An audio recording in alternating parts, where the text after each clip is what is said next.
11th, then a lot of the rationale that the Bush administration has for doing this gets blown out of the water. So if you take away this legitimate national threat issue, and then the question arises is what exactly are they doing this? Why are they spying on Americans? Why is this illegal wiretapping going forward? And I think, it goes back to this core problem is that there's a lack of transparency. And I think, people need to know to what extent these crimes have occurred, if indeed crimes have occurred, so that we can judge on the merits. Congress needs to know this as well. And right now, the executive branch is acting as though it can hoard this information and ram through a decision without this sort of accountability. One compromise which has been suggested, and I believe perhaps by Arlen Specter, was that the telecoms be let off the hook, but the lawsuits go forward, naming the administration as the defendant. Would there be any merit in a compromise like that? Would the information still come out? I don't think you need to put those sorts of conditions. I think these lawsuits should go forward. If in fact an illegal act has occurred, everybody needs to be held accountable to the law. The phone companies need to have their day in court.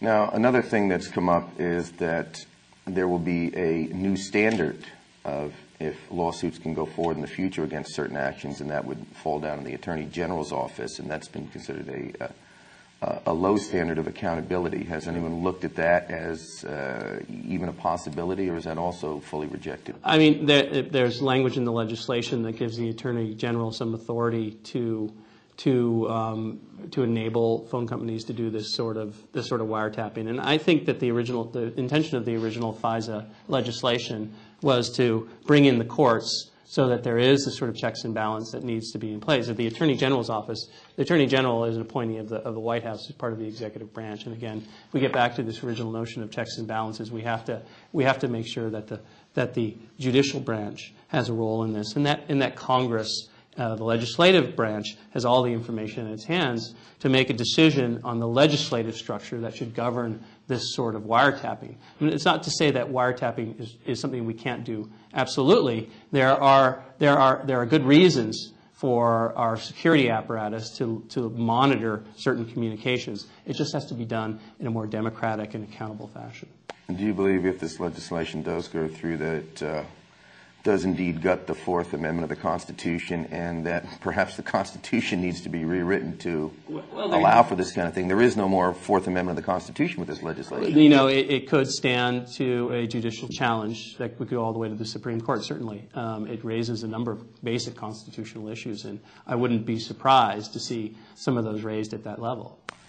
How much time is left to fight this for those that choose to join in the fight? Well, we don't know. We don't know for sure. We know that today there is a compromise. They're in the process of discussions, and that it really is in the hands of the House. The House leadership, from Pelosi on the Democratic side to the various committees that are involved with this, need actually to hear from the public and say that you can't strike a compromise that basically sells us out, that basically sells out our basic principles to be protected, to communicate without censorship, to communicate without surveillance at the hands of these very powerful phone companies. Tim Carr, anything else you'd like to add before we have to go? Well, I just would reiterate that I think this is one of those issues where public engagement and public activism can actually change the play. For too long, these sorts of decisions were being made behind closed doors in Washington without public consent.